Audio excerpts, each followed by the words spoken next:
হৃদমের সামনেই সুস্থ হয়ে এক হলো আদিত্য ও সুদীপা। বিস্তারিত জানতে দেখতে থাকুন।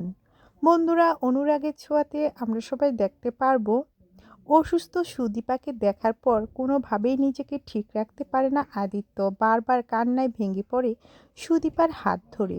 কিছুক্ষণের মধ্যে সুদীপা উঠে বসে, বলে, কি মিস্টার চৌধুরী, কেমন দিলাম? যেটা শুনে তো অবাক হয়ে যায় চৌধুরী। বলে, আমার কিছু হয়নি, আমি জাস্ট দেখতে চেয়েছিলাম আমাকে কতখানি ভালোবাসেন। এমনটা না করলে তো জানতেই পারতাম না আমার জন্য চোখের কোণে জল এসেছে। যেটা শুনে হাঁ হয়ে সুদীপার কথাগুলি আদিত্য শুনতেই থাকে। কিছুক্ষণের মধ্যে আদিত্য ও সুদীপা দুজন দুজনকে বুকে আঁকড়ে ধরে দুজন দুজনকে কথা দেয় কখনো তারা আলাদা হবে না, সারা জীবন একে অপরকে ভালোবেসে বেঁচে থাকবে। অন্যদিকে হৃদম ছুটে আসে হসপিটালে। সুদীপা সুস্থ হয়েছে কিনা, কিভাবে সুদীপাকে সুস্থ করা যায়।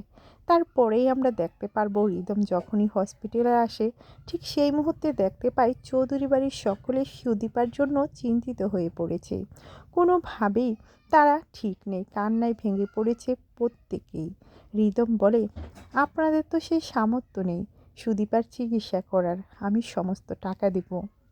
যেটা শুনে আদিত্য ভীষণ ক্ষিপ্ত হয়ে যায়। ক্ষিপ্ত হয়ে সঙ্গে সঙ্গে হৃদমের শার্টের কলারে ধরে, বলে, এখনই এখান থেকে বের হয়ে যান। আমার স্ত্রী সুদীপা, যেভাবে হোক আমি তাকে সুস্থ করে বাড়িতে নিয়ে যাব। আপনি বলার কে? ঠিক সেই মুহূর্তে নার্স ছুটে আসে আর বলতে লাগে, আপনারা কি শুরু করেছেন? এখান থেকে এখনই আপনারা বের হয়ে যান, এটা হসপিটাল, আরও রোগী আছে এখানে, আপনারা ছাড়াও।